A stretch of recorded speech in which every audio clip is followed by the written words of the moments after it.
Approximate मैंने 2 साल preparation की, उसके बाद समझ आया कि नहीं, मैं इसके लिए नहीं हूँ।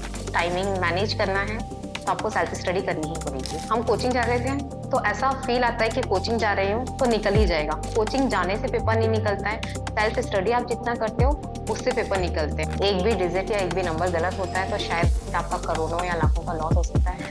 हमेशा अपन को ये याद रखना चाहिए कि अपन ने स्टार्टिंग क्यों की थी, क्या सोच के की थी, क्योंकि स्टार्ट करने के पीछे भी एक रीजन होता है।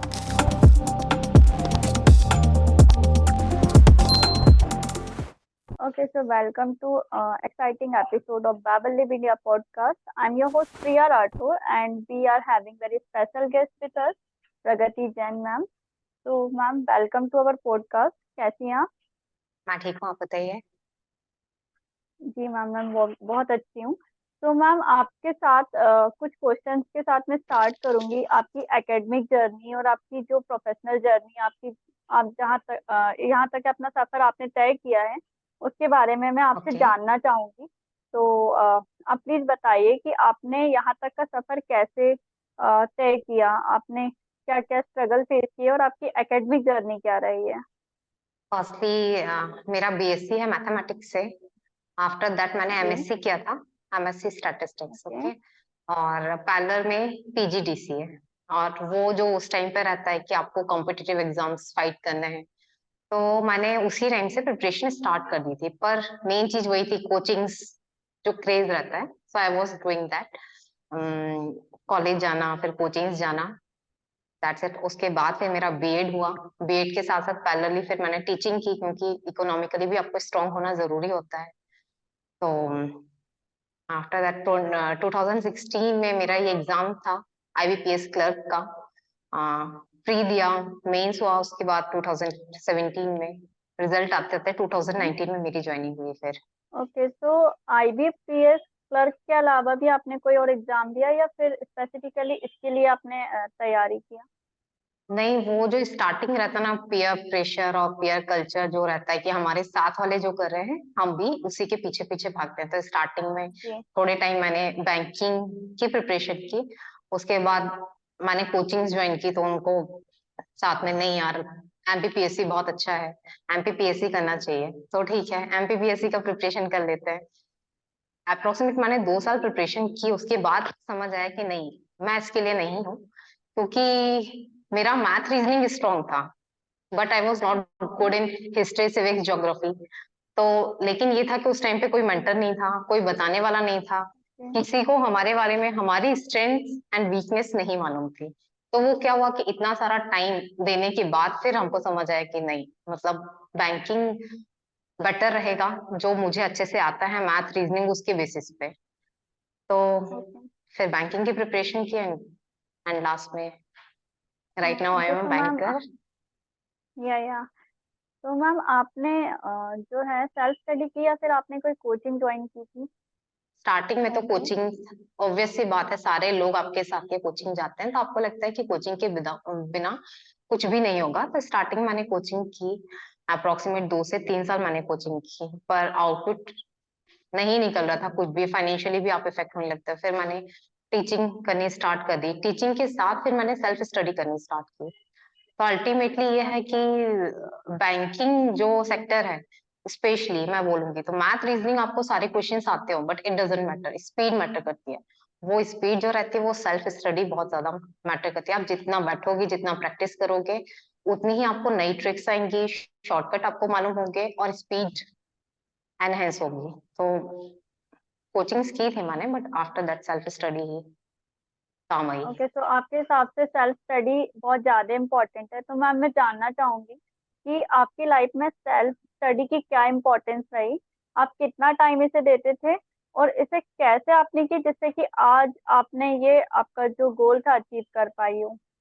देखो, मेनली है कोचिंग, बैंक में आपको मैक्सिमम क्या पढ़ाएंगे, मैथ रीजनिंग, उनको सिर्फ आपकी कंसेप्ट क्लियर करना है, जो भी कोचिंग आपको प्रोवाइड करेंगे टीचर्स। ठीक है। उसके बाद आपको क्वेश्चंस लगाने पड़ते हैं। टीचर्स आपको एक दो जी। तीन क्वेश्चन कराएंगे, लेकिन आपको चाहिए कि आप अप्रोक्सीमेट 50 to 100 क्वेश्चन आप लगाएं। उसके बाद ये रहता है कि अपने आप ही माइंड में शॉर्ट ट्रिक आने लगती है, स्पीड फास्ट हो जी। जाती है। और अगर अपन बैंकिंग या किसी भी एग्जाम्स की बात करें, तो क्वेश्चंस ऑलमोस्ट जितने हैं वो सारे के सारे हमसे बन जाते हैं। प्रॉब्लम जो इशू क्रिएट हो रहा है वो सिर्फ टाइमिंग का होता है, और टाइमिंग के लिए आपको ये है, जब टाइमिंग मैनेज करना है तो आपको सेल्फ स्टडी करनी ही पड़ेगी। सेल्फ स्टडी करोगे, बैठोगे, इनफैक्ट मैं अपना बताऊं तो हमारी कोचिंग सिर्फ 2 घंटे की रहती थी। हम लोग सुबह 8 बजे कोचिंग चले जाते थे, उसके बाद लाइब्रेरी में बैठते थे जी। 6 से 8, मतलब 8 से 10 कोचिंग हो गई। उसके बाद ये समझ लो 11 बजे से लेकर शाम को 6 बजे तक, तो जो मैक्सिमम पार्ट रहता था वो सेल्फ स्टडी का ही रहेगा। आप सेल्फ स्टडी ही करोगे तभी आपको डाउट क्रिएट होंगे, तभी आपको वीकनेस और स्ट्रेंथ मालूम चलेगी अपनी, और तभी आप आगे जा पाएंगे। और चैलेंजेस भी आपने कुछ फेस किए होंगे, तो आपने इन चैलेंजेस को कैसे ओवरकम किया? बीइंग अ गर्ल, आपको कुछ चैलेंजेस आए होंगे, और आप जैसे कि बोल रहे थे इकोनॉमिकली भी, जिससे कि हमारे मेनली जो भी यूथ है, एस्पिरेंट्स है, प्रिपरेशन कर रहे हैं, उन्हें कुछ लर्निंग मिले आपकी जर्नी से। बीइंग अ गर्ल, आप सबसे मेन चीज ये होती है कि जो स्कूल कोचिंग हो वो मैक्सिमम आपके पेरेंट्स आपको तब अलाउ करते हैं जब वो घर के पास है। और जैसा जी। अभी देख रहे हैं, हम न्यूज़पेपर में पढ़ते हैं कि कहीं ना कहीं कोई केस ऐसा हो जाता है जहां से पेरेंट्स भी अपने बच्चों को लेकर के इनसिक्योर होते हैं। तो ये जो इनसिक्योरिटी वाली प्रॉब्लम है वो हर जगह है। तो और फिर आना जाना, ट्रेवल करना, क्योंकि आपके घर के पास में लाइब्रेरी हो, कोचिंग इंस्टीट्यूट हो, जरूरी नहीं है। कई जगह तो ऐसी भी है जहाँ पे लोगों को बाहर जाना पड़ता है, मतलब आपका जो होम टाउन है उसको छोड़ना पड़ता है। तो मेन चीज वही है कि आसपास, और फिर आने जाने का जो टाइम मैनेजमेंट होता है, पता चलता है कि मान लो आप भोपाल में है, नेहरू नगर में है, एमपी नगर में लाइब्रेरी है, तो आपको आने जाने में 2 से 3 घंटे लग जाते हैं। कई बारी बस का वेट कर रहे हो आप, वो आराम से जा रही है, फिर जी। आपको अपनी कोचिंग तक पहुंचना है, तो उसके लिए जरूरी नहीं है हर किसी के पास 2 व्हीलर या 4 व्हीलर है। तो वो जो आने जाने का टाइम है वो भी बहुत मैटर करता है, क्योंकि स्टार्टिंग में 1 या 2 घंटे एक दिन के लिए मैटर नहीं करते, पर अगर आप 1 साल भर मेहनत कर रहे हो तो फिर वो बहुत ज्यादा मैटर करता है। अगर 1 घंटा भी लग रहा है तो 365 आवर आप मतलब ईयरली वेस्ट कर रहे हो अपने आने जाने में, तो वो। तो मैम, आपके according to you banking sector में सेल्फ स्टडी का क्या रोल है, और आपके करियर में, आपकी सक्सेस में इसका क्या इम्पोर्टेंस था, क्या योगदान रहा? मैंने जैसे आपको पहले ही बताया कि जो मैथ, रीजनिंग, इंग्लिश बहुत बेसिक लेवल का आता है उसमें, और सबको ही बन जाते हैं। आपके पास अगर टाइम होगा तो डेफिनेटली आप पूरा एग्जाम सॉल्व कर लोगे, वो सारे क्वेश्चन सॉल्व कर लोगे। वो बहुत बड़ा मसला नहीं है, लेकिन मेन चीज जो है टाइमिंग का इशू आता है। बैंकिंग में अभी देखा जाए तो particularly section wise time slot दिए रहते हैं, 20 20 20। ठीक है, मतलब 20 मिनट्स रीजनिंग के लिए, 20 मिनट्स मैथ्स के लिए, और 20 मिनट्स इंग्लिश के लिए। 40 40 40 क्वेश्चन अप्रोक्सीमेट रहते हैं। तो मेन चीज ये है कि आपको 20 मिनट में 40 क्वेश्चन शॉर्ट सॉल्व करने हैं। साथ में नेगेटिव मार्किंग भी है, हम तुक्का भी नहीं लगा सकते कि आप टिक कर दो, हो जाएगा। तो नहीं। अगर आपको एक क्वेश्चन सॉल्व करने के लिए 5 से 10 मिनट मिल रहे हैं, तो वो क्वेश्चन शायद सब लोग सॉल्व कर लेंगे। पर आपको 30 सेकेंड्स में एक क्वेश्चन सॉल्व करना है, तो डेफिनेटली आपको प्रैक्टिस चाहिए। और कोई भी टीचर होगा वो प्रैक्टिस आपको नहीं कराएगा, प्रैक्टिस हमको सेल्फ ही करनी पड़ेगी। आप जितनी प्रैक्टिस करोगे उतनी ही ज्यादा एक्यूरेसी आएगी, और उतना ही कम टाइम लगेगा। तो प्रैक्टिस एनी हाउ आपको करनी ही पड़ेगी। सेल्फ स्टडी, प्रैक्टिस, मतलब आप अगर कोचिंग की बात करो तो बैंक की कोचिंग 2 या 3 महीने इनफ रहती है कोचिंग के लिए, लेकिन सेल्फ स्टडी आपको सालों करनी रहती है, तब जाके आपकी एक्यूरेसी टाइम परफेक्ट होता है, और तब जाके सिलेक्शन कहीं हम ले पाते हैं। मैम, क्या कुछ स्पेसिफिक बुक्स या कुछ मटेरियल्स आपके लिए क्रूशियल रहे हैं क्या? स्पेसिफिक बुक्स तो ये है कि अगर हम 9 to 10 की मैथ अच्छे से देख लेते हैं या इंग्लिश, तो मेनली तो वही यस। रहता है, लेकिन अपग्रेड होना ज्यादा जरूरी रहता है। तो पर्टिकुलरली अभी देखा जाए जो कॉम्पिटिटिव एग्जाम का पैटर्न है, तो आप पर्टिकुलरली बुक को पे फोकस करके आप नहीं पढ़ सकते हो। आपको चाहिए टाइमली अपग्रेडेड चीजें, पर डे कुछ नया आता है। अगर आप इंग्लिश की भी बात करें तो नॉर्मली लोग बोलेंगे कि इंग्लिश ही तो है, वही है सेम, ग्रामर, वो सारी चीजें। लेकिन अभी एंटोनिम सिनोनिम देखा जाए तो उसमें अप्रोक्सीमेट वेटेज रहता है 5 to 10 मार्क्स का, 30 में से, तो बहुत ज्यादा मैटर करता है, अप्रोक्सीमेट 30 to 33%। और वो एंटोनिम सिनोनिम किस में से आते हैं? मेनली न्यूज़पेपर में से, जो इंग्लिश न्यूज़पेपर आते हैं उसमें से उठा के।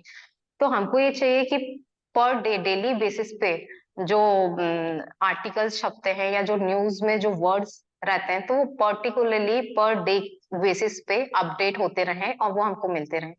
तो अभी ये है कि प्रैक्टिस करने के लिए मैथ रीजनिंग में भी पैटर्न चेंज होता है, वो पुराना वाला पैटर्न नहीं है कि जैसा था पहले, कि अगर अपन क्वेश्चंस कंपेयर करें 5 से 10 साल पुराने और अभी, तो शायद वो क्वेश्चंस नहीं मिलेंगे हमको। तो अपग्रेडेड जो रहता है, जो मेनली कोई पर्टिकुलरली एग्जाम बेस्ड प्लेटफॉर्म जो एग्जाम्स या टेस्ट सीरीज कंडक्ट करता है, उसके थ्रू बहुत हेल्पफुल रहता है वो। ओके। तो मैम आपने जैसे कि बताया आपका अप्रोच तो काफ़ी और आपकी टेक्निक भी बहुत ज़्यादा पावरफुल थी। जैसे कि प्रिपरेशन करते हैं तो इसमें खुद को मोटिवेट रखना बहुत ज़्यादा चैलेंजिंग हो जाता है, ठीक है? कंसिस्टेंसी मेंटेन रखना। तो मैम आप बताएँगी कि आपने खुद को मोटिवेट कैसे रखा? डेफिनेट सी बात है, जब हम बहुत लगातार फेलियर फेस करते हैं तो हम डिमोटिवेट होते हैं, पर मेन चीज ये है, हमेशा अपन को ये याद रखना चाहिए कि अपन ने स्टार्टिंग क्यों की थी, क्या सोच के की थी। ओके। क्योंकि स्टार्ट करने के पीछे भी एक रीजन होता है। तो हर बारी वो चीज माइंड में लाना, वो चीज याद करना कि हमको क्या है, उसके पीछे का एम क्या है, हमने स्टार्टिंग क्यों की थी। और उसके बाद का देखना कि अगर हम उस पोजीशन पे पहुंच जाते हैं, उसके बाद क्या क्या ओके। फैसिलिटीज, हमारी लाइफ कैसी होगी, तो वो सारी चीजें जब इंटरकनेक्ट करते हैं तो डेफिनेटली आपका मन करता है कि पढ़े अपन। उसके बाद फिर अगर आपका पीयर ग्रुप ऐसा है, मतलब फ्रेंड सर्कल ऐसा है जो कंटिन्यूअसली आपके साथ आपके खुद के ही फील्ड में काम कर रहा है, तो कई बार ये रहता है कि आप कोचिंग जा रहे हो, लाइब्रेरी जा रहे हो, बैठ रहे हो, और अगर आपने 5 मिनट का भी गैप लिया और बाकी कोई पढ़ रहा है, तो देख के लगता है कि यहाँ पे ये सिर्फ 5 मिनट हमने वेस्ट नहीं किए, 5 मिनट में कोई और हमसे आगे निकल गया है। तो वो सारी चीजें जो हम देखते हैं, तो फिर लगता है नहीं, ये 5 मिनट हम वेस्ट नहीं कर सकते हैं। That's it.